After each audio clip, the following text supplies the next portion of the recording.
for joining in. Yeah, I think my running career is pretty thin by comparison with most other people who've given talks. In fact, when this whole thing started because Bob Johnson put my name forward after his talk, I guess they must have been scraping the barrel. I immediately became aware of the fact that my running career was pretty miserable and thin. So I tried to decline politely, but then I had this brainstorm, and it basically, I thought, well, most Carnethy people would probably enjoy going on a canoe trip in Canada because they like being outside and doing outdoorsy type things, and they probably don't know how to do this, and they probably don't know much about it. So maybe I could tell people about that because I haven't actually ever done this before, and it goes right back to my youth. So I'm going to take you on a little journey this evening, and the journey is going to start with my childhood, aged about 8, and we're going to progress through my experience of summer camp, and eventually we'll get to the idea of you going on a canoe trip by yourselves and what you have to do that, and hopefully there'll be enough sort of guidance for you to get interested to have a look at YouTube and maybe pick up the threads to do it yourself.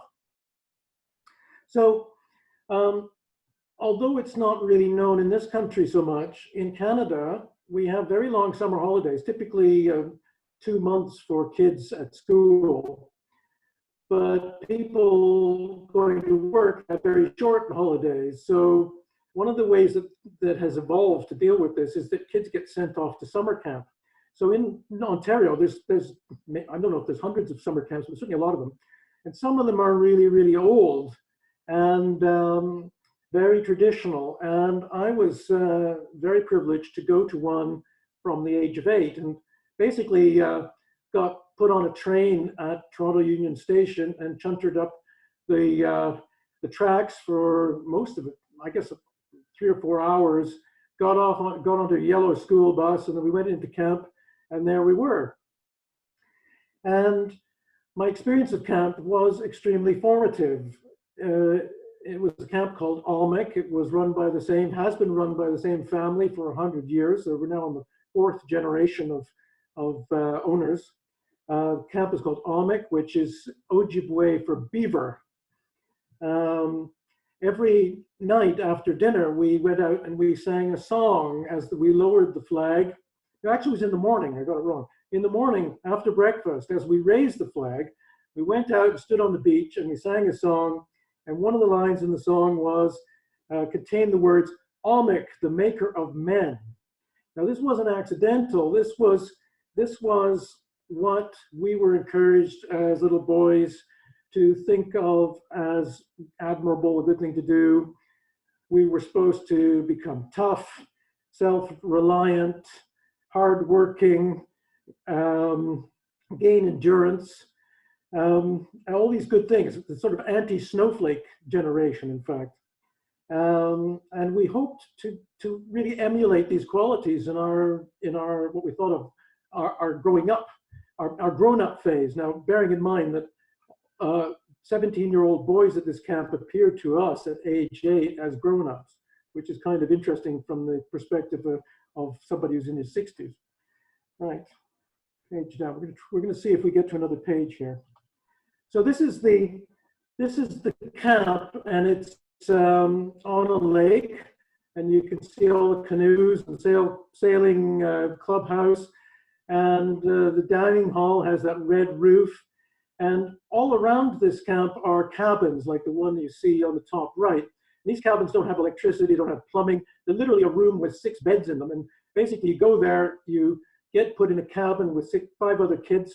And at mealtime, you go down to this dining hall. You can see the dining hall in the bottom right corner. Massive building full of probably by now 70 years of history of things, races won, great endeavors, things recorded on the walls. And in fact, at the very end, you can see the portrait of the founder from the 1920s. And So we go down, we take all our meals together. And the whole point of this is that there was no money in this place. So for a month you go there, you can't buy anything, there's no store, you're just there.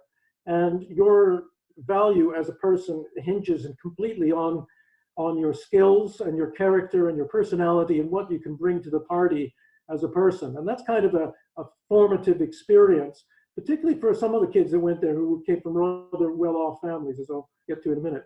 The other last picture on this screen, on this slide, is a bunch of young people canoeing in the approved Omic style. You see the sort of tilted canoe. And these canoes, which were dotted around the bay, around the shoreline. The shoreline was about a mile long from one end of the camp to the other. And when the dinner bell went, you jumped in a canoe and paddled like Billy-O. These were essentially the sports cars of Camp Omic. And having good style and good speed in a canoe was kind of like having a Mercedes sports car. All right. I'm having to run two computers here so that I can read my script.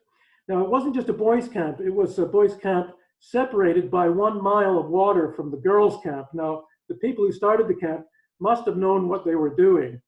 In fact, I gather that it was actually a group of staff who were deputized to circle the girls' camp to make sure there were no incoming boys late at night.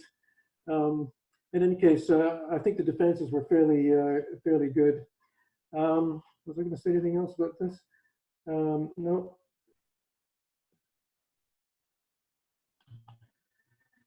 Now, this camp owes its existence in a way to this man. His name is Ernest Thompson Seton, and I'm guessing if anybody in the audience knows this man's name, they probably heard it from me because he's largely forgotten. And he was an extraordinary man. He was born in England in South Shields, and the family emigrated, having lost all their money, to Canada. He grew up in northern Ontario, not very far from Algonquin Park, actually. He spent a lot of his youth pretending to be an Indian. Then the family moved to Toronto, and he became a very star art student, and eventually studied as an artist in Britain and Paris, and exhibited some of his paintings in the Grand Salon of Paris. And one of the ones, the painting at the top there, is meant to be a bunch of wolves that have just eaten a human. That didn't go down too well, by the way. But he wasn't so much remembered for his artistic work as much as his books. And he wrote a lot of books. Wild Animals I Have Known was David Attenborough's favorite book as a child. And this book has been in print ever since he first wrote it, probably in the 1890s. And it made him effectively a sort of superstar in a sort of pre-television, pre-radio time. And he became very wealthy and very well known. And he bought a house in Connecticut, moved to America, bought a house in Connecticut called Windigo, a very large house, and he built a kind of nature reserve around it. And this nature reserve had all sorts of animals and stuff. It was a kind of park, but the local kids resented it, and they came in and they fouled it, and they did all sorts of bad things. And so Ernest went around asking his neighbors what he should do, and they all said, call the cops, get those little vandals put in jail. And he thought, well, no, I won't do that. And he went to the local school, which he had gleaned they would be all attending. And he said to the teacher, said, well, can I speak to your kids? So instead of telling them off, he said, look, guys, I'm going to be, and I think boys and girls were separate at this point. I said, I'm going to be giving a camping weekend this weekend. And if you want to come, just bring your blanket. I'll bring the food, and you're going to have a great time. We're going to have a great time camping. So he thought maybe like 20 people would turn up, but 40 turned up, and they had to scrabble around to find some food. He got somebody to help him cook. And he got all these kids together who had been really causing havoc around this place. And he said, look, you are now an Indian tribe, and as such, you have to choose your leader. I'm not your leader. I am the medicine man. I'm your advisor. I will be advising your chief when you've chosen him. So they went into a huddle and they chose as their chief the leader of the band who'd been desecrating his property. And this sudden responsibility that landed on this young lad made him become responsible and start to take care. And the other lads respected him because he was the leader, and they all turned into good citizens, and all of the bad things stopped happening. And Ernest Thompson Seton, quite accidentally, became the leader of the camping movement in North America. And he wrote this book called The Birch Bark Roll of Woodcraft Indians, which I think is still in print. And this became an immediate bestseller all across North America and started huge numbers of these little groups of kind of proto-scout groups, but just based on this book. There was no formal organization. The book Two Little Savages was a book that he wrote really based on his life in Lindsay, Ontario, when he was sent out to where my mum's cottage is one summer when his family was all suffering from disease. It was an early pandemic, in fact, that spurred that, and that became the sort of primary material for Birch Bark Roll. In any case, he then, Baden-Powell in England found out about him and said, we should get together, because Baden-Powell at that point was a hero from the Boer War. And Baden-Powell had some sort of idea that he would set up a youth group. And by this time, Seton had done this very successfully in North America. And the two of them got together. And Baden-Powell hitched his wagon to Thompson Seton's book and used a lot of it in his scouting manual. And in fact, Seton became the chief scout of the American Boy Scouts as they formed up, which largely displaced the Birch Bark Indians, or the Birch Bark Roll Indians, or the Woodcraft Indians. But inevitably they fell out. And the reason they fell out was that they had a completely different idea about what camping and scouting would look like. So Ernest Thompson Seton idealized the North American Indian. He portrayed them as clean, noble people who were close to the earth, who revered nature, who were very intent on self-improvement, self-government, communitarian kind of stuff.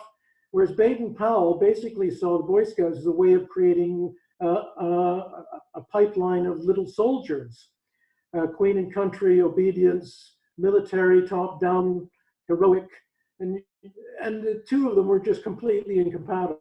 So it didn't take too long before they started pointing fingers at each other, and there was a very rancorous ending to their relationship, probably about 1915 or 18, something in that time. At which point Seton went his own way, and he tried at various times to restart the Birch Bark Indians of the Woodcraft, but it didn't really pan out. Actually, I've forgotten something. Page up. No, sorry, it's coming. It's coming in. I think it's coming later. It didn't pan out. He wasn't a very good organizer, I think, but he was a man of great ideas. In any case, the story continues when a man called Taylor Stanton in Toronto, who was the director of the YMCA in Toronto, was very interested in this camping movement. And about 1920, he'd taken himself up to Algonquin Park and established that it was a nice place to be, and thought that he could create a boys' camp or a kids' camp, which slightly worked on different lines than what the YMCA was ready to do. And so he turned up there and started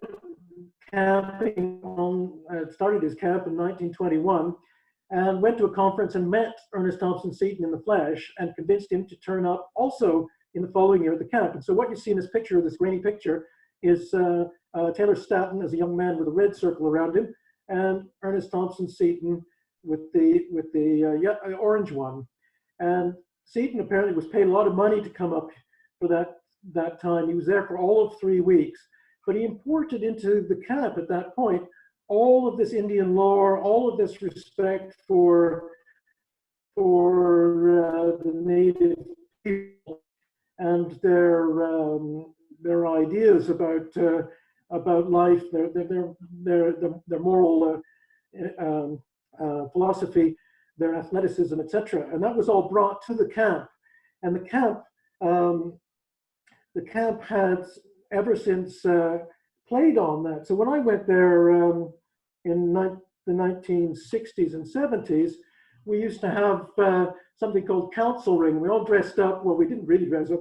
We had blankets. We went off into the woods, and the chief, who was in this picture on the top left, is Taylor Stanton first, dressed up like an Indian, and he basically had concocted, I think, with Seton's help, this evening's entertainment, and it was absolutely fantastic, and we all enjoyed it.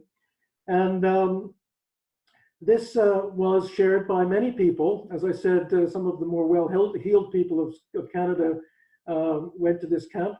So top right is one of our previous prime ministers. Some of you will recognize a guy called Pierre Trudeau. You'll notice that he's wearing what could be seen as an Indian buckskin jacket, and he's paddling a sort of slightly more modern version of a birch bark canoe in the approved Olmec style. And even through his later life, he would go off on canoe trips.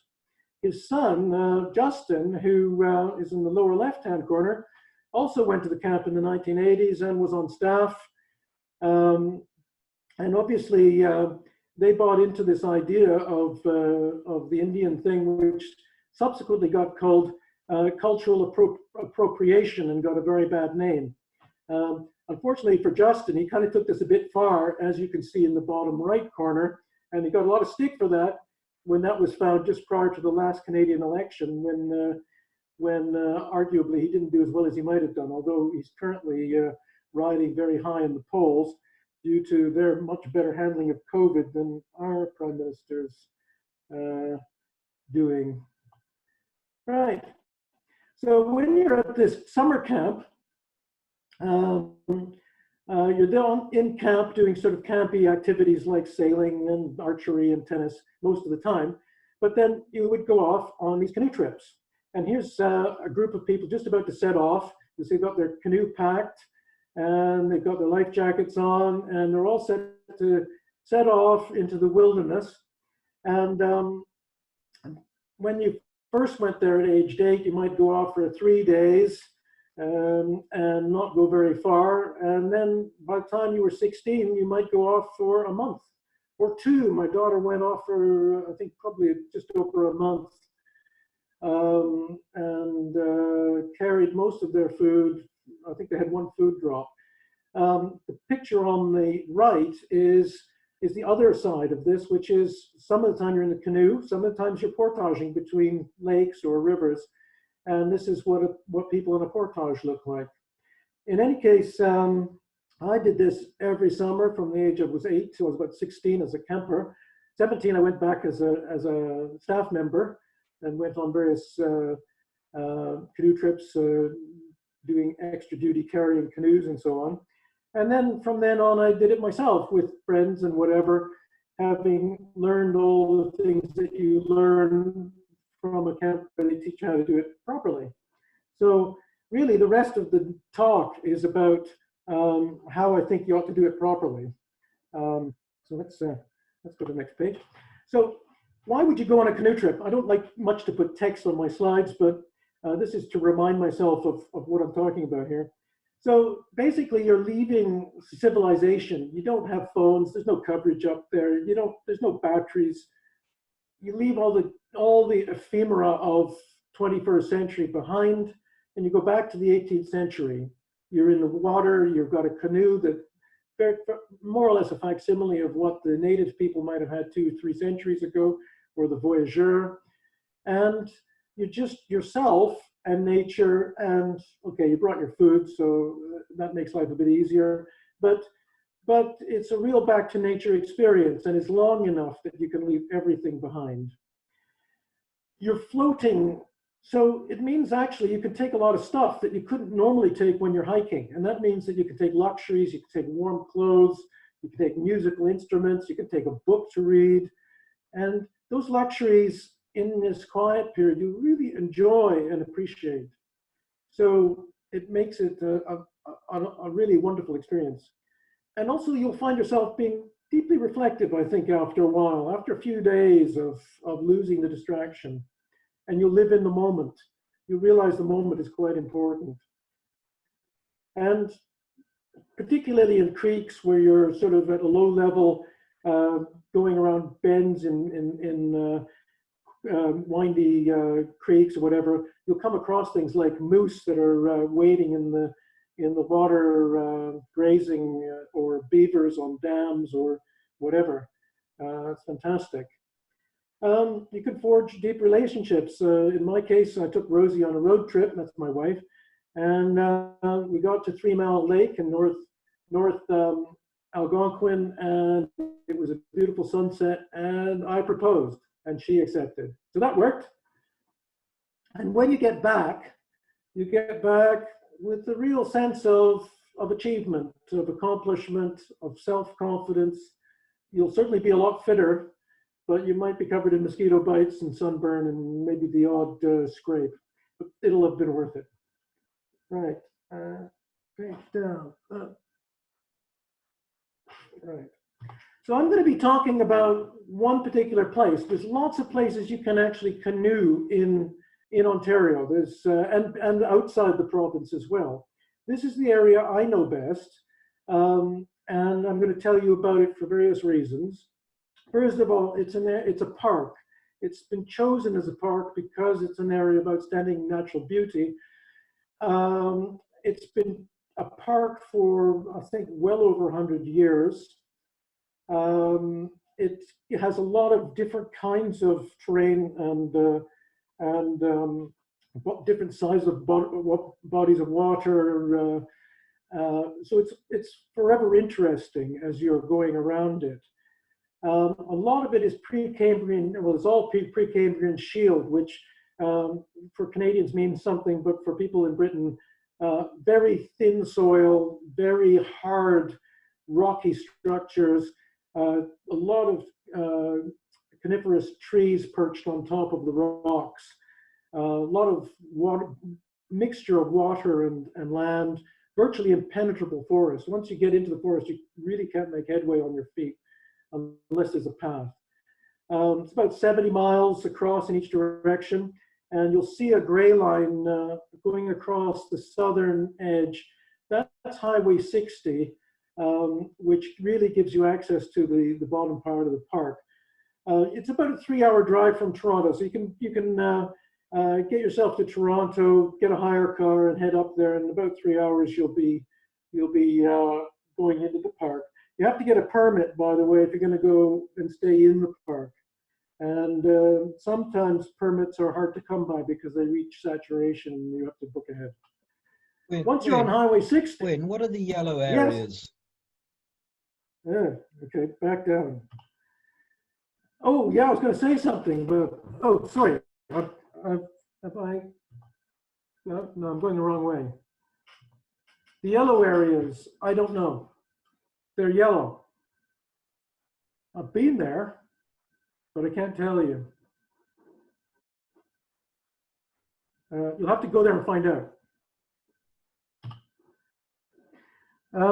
Everybody okay still so far? Is everybody hung up? Gone home? No? Okay, yeah, when you get to Highway 60 and you're driving along, there's a whole bunch of outfits or companies called outfitters, and basically you can get in touch with one of these companies and you can reserve canoes, paddles, life jackets, lots of camping stuff. I'm going to talk about equipment in a few minutes, but basically this can be a one-stop shop. You can literally turn up with virtually nothing and head out into the woods in an hour or two and do this with essentially very little preparation. I wouldn't recommend this because a little bit of knowledge, a little bit of skill will make it a far nicer experience for you, but it can be done. And these outfitters are very useful if you don't have a canoe.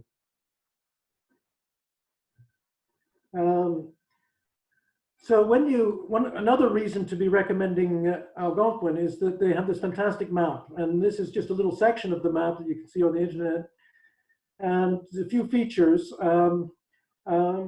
It marks the lakes, as you can see, and this is you can see the lake where Canoe is and where Wapameaw is, and one of the outfitters is called the Portage Store, and you can see Highway 60. So that's a typical setting off point, and so you might go to the end of the lake, just go straight north, and you'll get to a red line, or one of those red lines. Those are portages. So that's where you have to get out of your canoe, and you have to cross some land in order to get back into some water to go any further.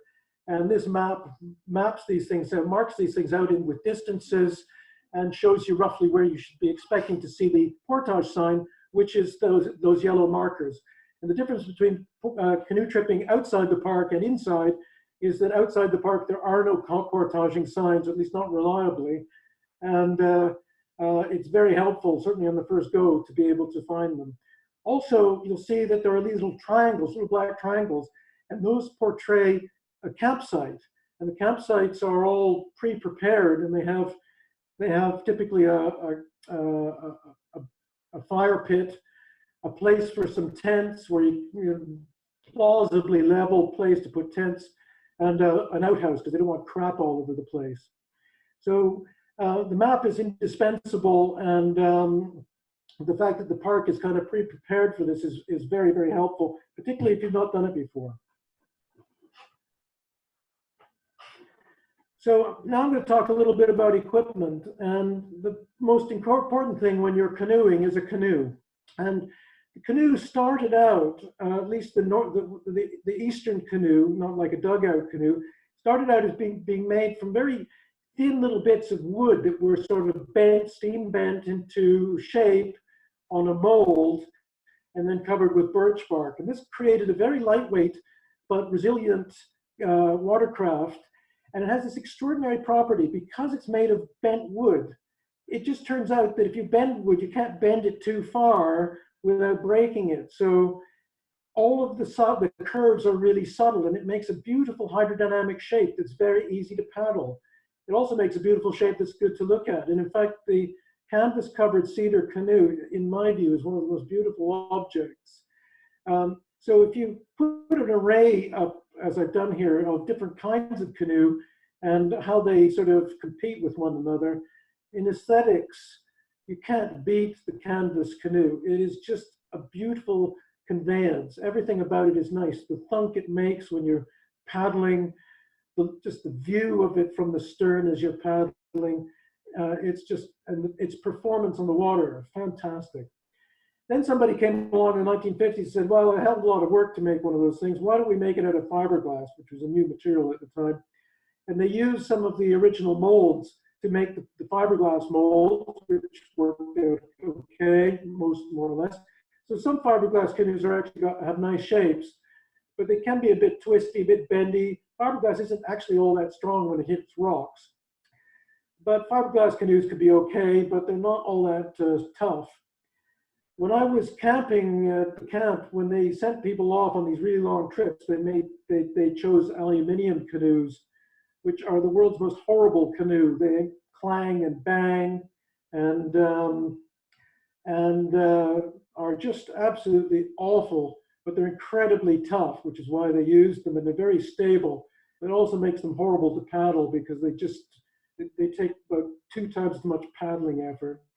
And recently, more recently, Royal X, there are molded canoes of this Royal X material, which are very, very tough and maybe slightly better shape than the aluminium ones. We have one up here at Eden Ample. That's roughly the map of canoes. If you're going to hire something, though, it's probably going to be Royal X or aluminium. You're not going to get a lot of choice. You're certainly not going to be able to get a beautiful cedar canoe. And then, of course, you're going to need a paddle to paddle it. And of course, people think they're really manly he-man, they need a really wide paddle. Well, actually, for canoe tripping, you don't want a wide paddle. You want one that you can paddle all day with, but you also need one that you can fend off rocks with. So if we look at that sort of picture of about 8 paddles, 7 paddles, the third one from the left is pretty optimal.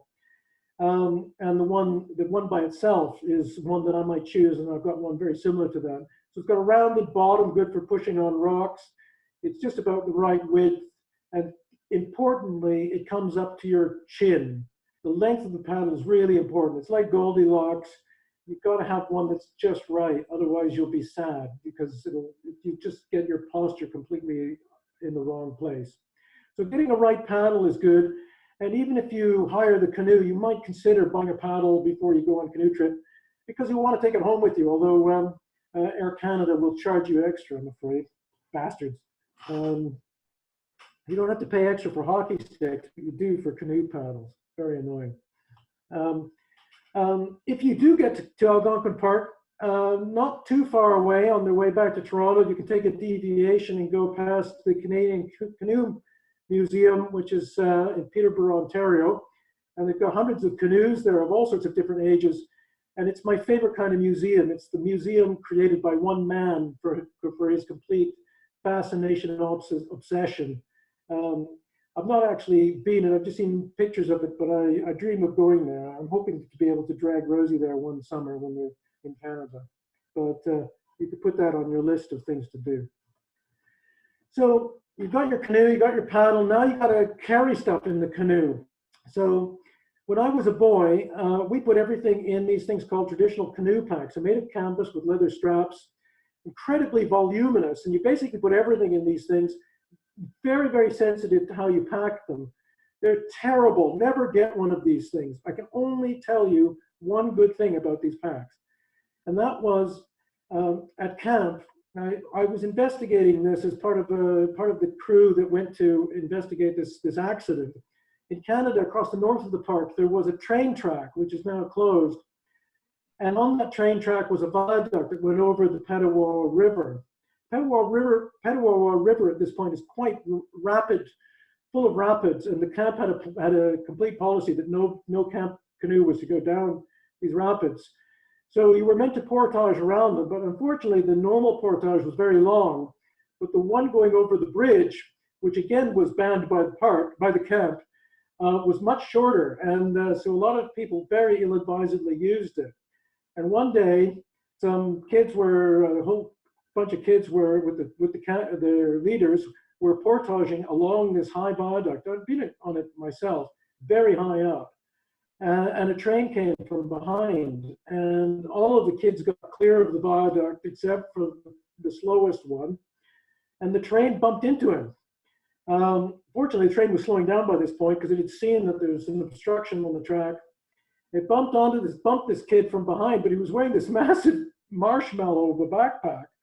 And although he was injured, he wasn't badly injured. They threw him in the back of the train and put the thing up to notch 7 and drove into North Bay, which is only about 10 minutes away. And he went to hospital and was better, and that was okay. So quite a shock. It's the only thing this pack's ever is any good for, by the way. Never get one.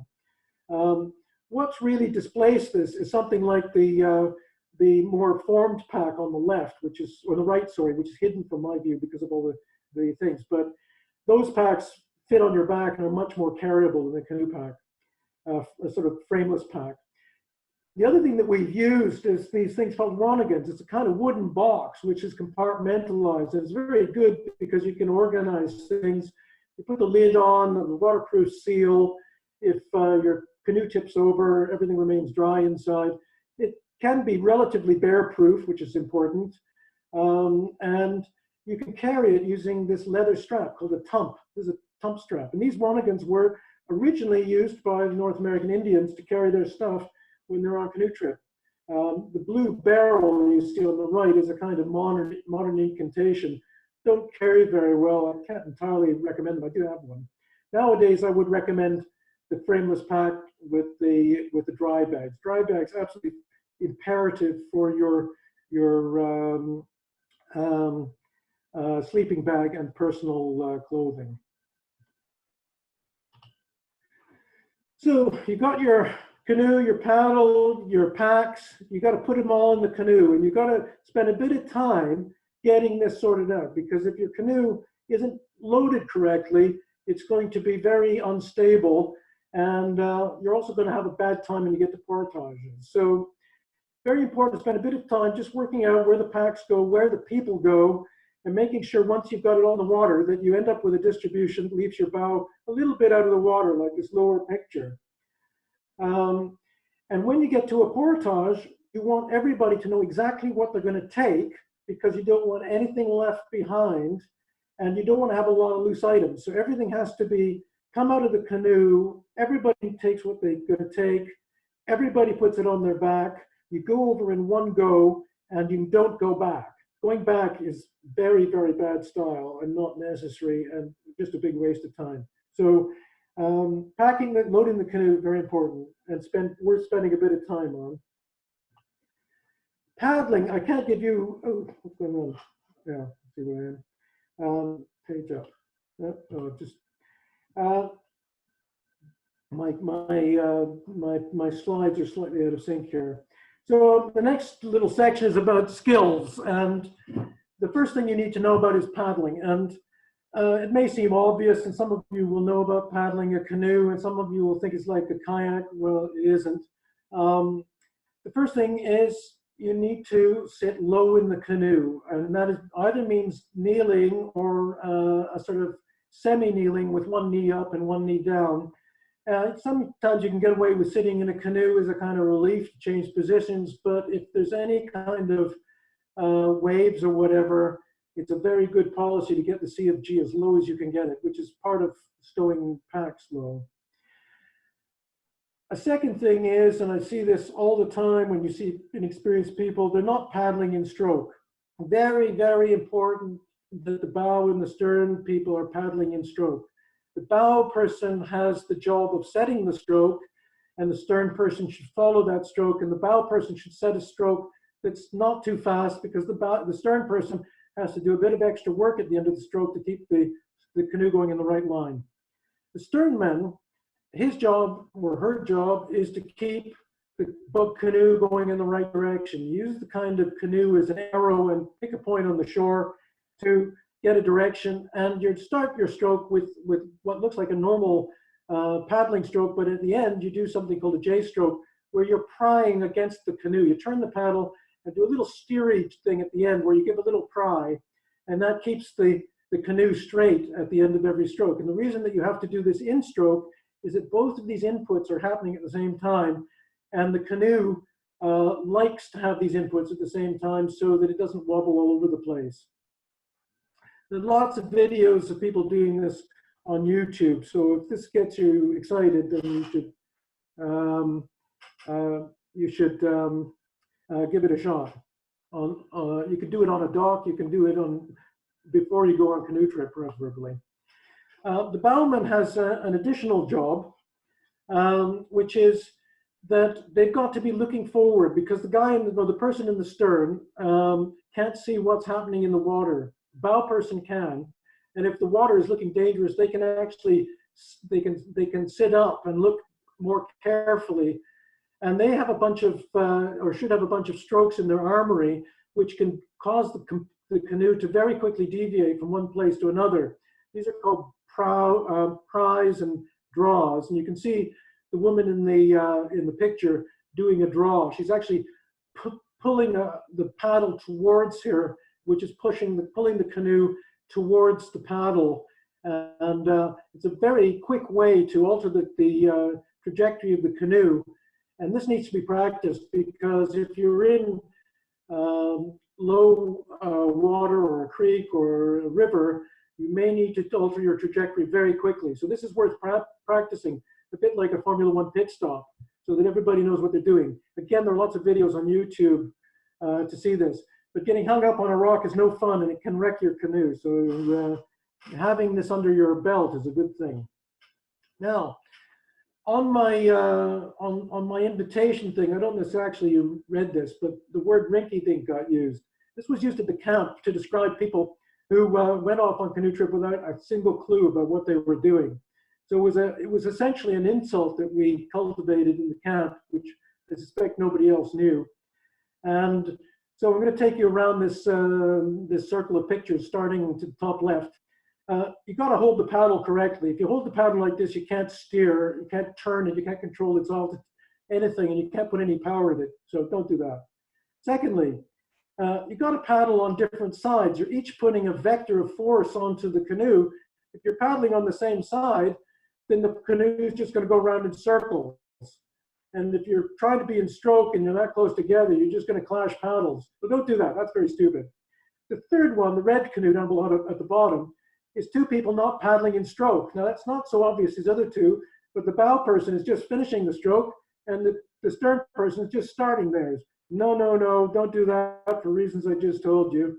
And the last one I put in as a joke because I just saw it at the last moment. That's not a good place to sit in a canoe. You'll not be able to control its direction at all. And you'll just look like a complete idiot as you go past other people going in the wrong direction, flailing around with a paddle. So don't do that. Don't be a rinky dink. Learn how to do it properly. I haven't told you about how to carry a canoe yet, and this is quite important. So unfortunately, when you get to an outfitter, they may not actually have made much provision for you to carry a canoe, and carrying a canoe is really quite crucial to the whole enterprise, because if you can't carry a canoe, portages are no fun at all. So to prepare a canoe in advance for portaging is really important. And there's three ways to do that. The first thing is you can actually get a canoe with a yoke-shaped thwart. So the thwart is the bar that goes across the middle of the canoe that's normally used for strengthening it. And some of them are carved to kind of have a shape that fits your shoulders and a notch for your head to go through. And this sort of spreads the load out. It's particularly if you've got a life jacket over your shoulders to spread the load out further, it kind of relieves pressure points. So that's a good thing to have. And a lot of canoes these days have them, probably molded out of plastic these days. A second thing is that tump strap that we saw with the Wanigan has made an appearance here. And that's really useful with a canoe because basically it means that half the load goes on your shoulders and the other half goes through your forehead and down your spine. And it sounds kind of weird, but in fact, it's a very effective way of carrying things. And it takes a lot of weight off your shoulders. You can carry a canoe a long way with a tump strap. And the third thing is what you might do if you don't have a yoke, and that is you can put a roll of foam around the thwart with maybe a towel or something wrapped around it. And that again helps to alleviate pressure points of the thwart. A bare thwart on your shoulders is extremely painful. You'll be hard pressed to carry a canoe more than 100 yards. Another thing you should be looking at is the balance of the canoe. When I was 17, I ended up carrying a canoe which had such poor balance that it required a 10-pound rock to be installed. I can't remember if it was the bow or the stern, but I couldn't actually keep it balanced on my shoulders without this rock in place, which meant I ended up carrying an extra 10 pounds, which is no fun. And finally, you'll see pictures of people carrying canoes with shoulders, with paddles on their shoulders that have been lashed to the thwart and the seat with the paddles on their shoulders. This is a really bad idea because if you fall and the paddles are on either side of your neck, you could easily have your neck broken. And a canoe is a very heavy thing, and you don't want it twisting around your neck. That's a very bad idea, so don't do that. Here's some actual pictures of people portaging a canoe, things to do, things not to do. How are we doing on time? We're getting close to the end, just so that you're not too concerned. So the guy with the green canoe, he's got the canoe in the right place, but he's carrying a paddle. Don't do that because you need all your hands in case things go wrong. Give the paddle to the guy or the woman who's carrying the backpack. They've got spare hands.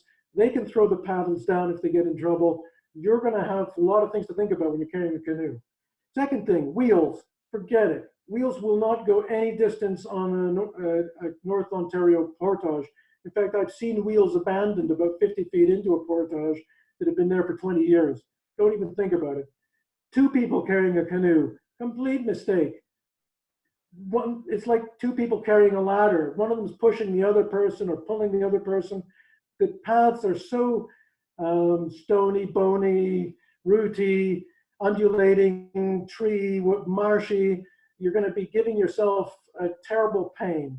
Don't do it. So what you need to do is to perfect what we call flipping the canoe. And the bottom 4 pictures are somebody in sequence lifting and flipping a canoe. It's not my approved way of doing it, but when you actually see people do this, and there will be YouTube videos, you'll see that it's almost like a ballet. And it's really a beautiful thing once you've mastered it. And you're basically taking a 65, 70-pound weight, a 16-foot long thing, and taking it from the ground and getting it up to 6 feet above the ground, upside down, in one beautiful, smooth movement. One thing I would say that's not shown here and isn't shown in many YouTube videos, my tendency is I actually grab the canoe a little bit forward of the thwart, so forward of where this person's picking it up, and I put the stern on the ground. And having the stern on the ground means I got 1 less degree of freedom, and I'm actually lifting, but because the stern end is actually resting on the ground, I'm lifting less canoe because the ground is supporting part of the canoe, and it gives me a little bit more control. And I'll just do the same thing when I'm putting it down. Right, page down. The other thing is you can get halfway across a portage, and some of them are like 2 miles long, and feel pretty wiped out. So look for a tree with a low-lying branch, and you can just park the canoe for a few minutes without putting it down and give yourself a rest. Or if somebody else is, you get to the end of a portage and the where you're going to put the canoe down is very rocky or marshy, the person who's come with a backpack can take their pack off, and then they can hold the canoe and help you put it down as two people. That's often a very good and safe thing to do. Right, final little stage here. When I was at camp, the guy who's the son, the second Taylor Stanton, used to give this talk on a morning after breakfast at the beginning of the camp period. It was called the Babes in the Wood talk. So I looked up. I couldn't remember what BABE stood for. It's an acronym. I can remember what the B's stand for, but that's about it. So I looked it up on the internet, and this is what I got. I think this was the second entry, Busty and Kirby nude art model. That was not what I was looking for. Babes in the Wood stood for boat, stay with your boat, and bottoms. Not the bottom like I showed at the beginning, but the bottoms of the lakes. They were very concerned about people diving in to the lake and damaging themselves where the water was very shallow. So suggested that people tested the depth of the water before diving in. Anyway, I'm just going to go over some of these dangers that would have been highlighted at an early stage. The first thing is that you're surrounded on these trips by water. You've got water in lakes, you've got water in rivers and creeks, and the great temptation is just to drink it. And of course, it won't be spoiled by chemical pollution. But we've got this wonderful thing in Canada called beaver fever, or giardia, to use its technical term. It's entirely curable. It's a parasite. It gives you something that's a lot related to your digestive system, and is extremely unpleasant. I got it, Rosie got it. It's cured by a 2-week course of metronidazole, which is a horrible antibiotic. And it gave me about 2 years worth of lactose deficiency. So no, lactose intolerance. So you really want to protect yourself by purifying water. And in my day, we used halazone tablets, which you put in the water and waited 20 minutes. But nowadays, you can get these little pumps that basically pump the water through a filter, and the parasites stay on the dirty side, and that's a good thing. So use those. The second thing is accidents on the water, and unlike most jokes about canoes, I don't need to remind you of them. Canoes are actually pretty stable, and I've been in some pretty rough water with canoes and never felt particularly endangered. But when you're on a canoe trip, you don't have much freeboard. You've got an awful lot of weight in the canoe. And when you get onto a big lake, it can be misleading, because often you go into a lake from a portage and you get into the water, and you go a little ways at the mouth of the creek or whatever before you actually see the lake in its full glory. And sometimes you get to these big lakes and they've got massive rollers going down the length of the lake, and you do not want to go in one of these because you don't want to dump in the middle of a big lake. It's very, very hard to resolve this. There are all sorts of YouTube videos on on the water canoe rescues, and you can get a canoe undumped by yourself if you know how to do it and are incredibly strong. But this is not for the novice. It takes a lot of practice to do this. Don't fool yourself. It's worth avoiding. So the best thing actually to do when you see that is head back to shore and just wait until the wind goes down, which it usually does in the evening. And if you're by any chance are dumped, the first part of Babes is to stay with your boat. Stay with your boat. 3 days and 3 nights. That was the motto.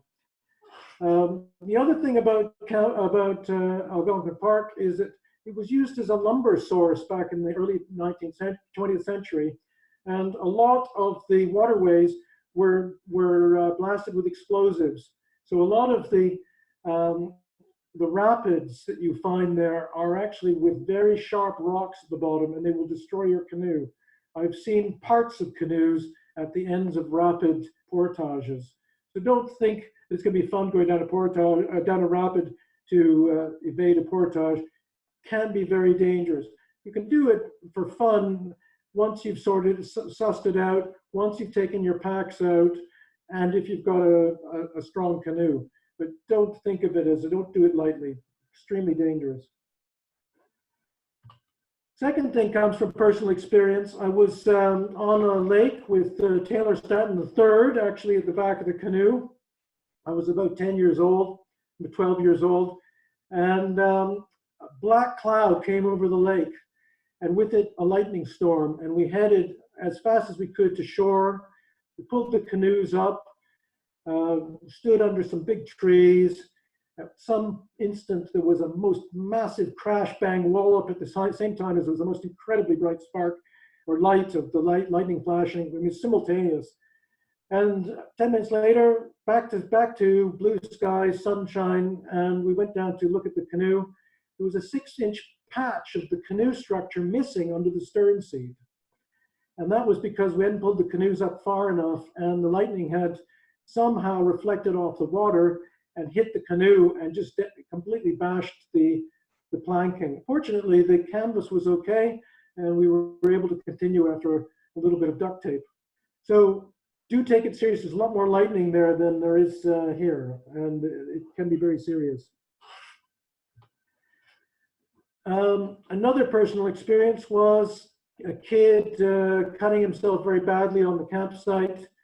A lot of hazards. People are making fires, cutting wood. The camp got rid of axes a while back, went over to folding bush saws. A lot less dramatic, a lot less manly, but far less accident prone. Fires are great, but they can get out of control. We once came across a burning tree, which came out of a result of an underground root fire from a campfire, and ended up cutting down the tree and to stop it from spreading. So be very careful of these things, particularly since anybody who damages themselves in the bush becomes a huge liability to other people. There's no telephone coverage. You're going to have to get those people out with your own labor, and often moving them as well as the canoe and everything else. It's no fun. So every accident is really a trip ruiner, and possibly can promote further accidents. Accidents on portage. I've mentioned these before. Carrying a canoe is a very heavy weight to be carrying over your head over very rough terrain. So, if you start falling with a canoe, the first thing you do is you throw the canoe away from you. Very risky. Right. Getting there. Less risky to yourself, but risky to your trip is losing your food. And although I was joking with the front picture of the bear and the behind, bears are not, the black bears we get in Northern Ontario are not aggressive, particularly against humans. You can usually frighten them away just by making yourself big and screaming and shouting and banging pans. But they're often hungry and they'd love to share your food with you. We also have raccoons, which have little hands like human hands, very dexterous. So extremely important that every night when you're on campsite, you suspend your food by a rope, from a rope, not just like over a branch. Basically, there's a lot of animals that climb along that branch and then shimmy down the rope. You want to make it as hard for them as you can. This rope on rope trick always worked for me, and the other one hasn't. Very important. I have actually been on a trip where a backpack was taken away by a bear. It was one of those canvas canoe packs, and it didn't have a zipper when the bear took it, but it did when it got retrieved. The bear had used its claw like a zipper and left a 1.5 foot hole in the side of the pack, just going like that. Amazing how strong their claws are. Bear ate about 3 packages of dehydrated chili. So you can imagine what state of play the bear was in the next day. Right. Flies, bugs, usual stuff. We have very special bugs in Canada called black flies. They're about a tenth of the size of a house fly. They bite you, they leave a hole, they leave you very itchy, they leave you bleeding, and they find the places you haven't covered with fabric, like your ankles and your wrists, and they girdle you like a tree. Fortunately, they're only there for a few weeks, and by the end of mid-June, end of June, they're gone. So just don't go before they're gone. Mosquitoes are around, and they can carry West Nile fever. So you might want to make sure you don't get stung much. You'll always get stung a bit, but most of them don't carry the fever. It's not quite as bad as COVID. Anyway, there's different levels of toxicity of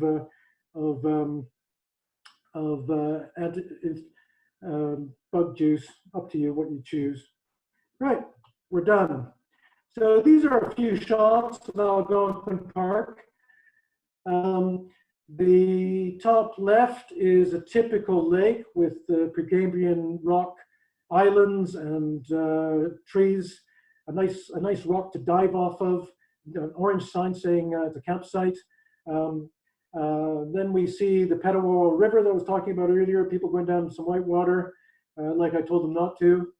Bottom left, I think might be the, I can't remember the name of this place, but I've been there. Very high rocky cliffs. And a lot of the landscape in Algonquin has been inspirational to a group of artists called the Group of Seven, which were actually 8 because there was a guy called Tom Thompson. And some of you may know of these artists. They actually were inspired initially by the arts and crafts movement that came out of England. And they went around the Canadian wilderness, particularly Northern Ontario, and made all these fantastic paintings. And if you're Canadian, this is like the best artists in the world. And Van Gogh can go and stuff himself, and Leonardo can go and hide his head under a bushel. Tom Thompson beats them all. That's the way the Canadians think. Also, you'll see a lot of wildlife. You'll see things like beaver dams and beaver lodges. Beaver dams can be a real nuisance as a technique for getting your canoe over them. They actually do you a great favor because they raise the water level and make it much easier to get further on small burns, small creeks. And of course, you'll see moose wading away, often with their young. Fantastic. So that's why you should do it. All these wonderful things. Hopefully I've given you enough background so that when you do it, you'll make a decent stab at it and not be a rinky dink. And now you know about Ernest Thompson Seton. There's a lot of books about him. You can find out about how he related to woodcraft and woodcraft folk in the UK and all these other things, and what a seminal guy he was. That's me, done. Wow, Maybe Win, that's fantastic. should I unshare my screen? Or do people might ask questions, I guess. Win, that was brilliant. Thank you so much.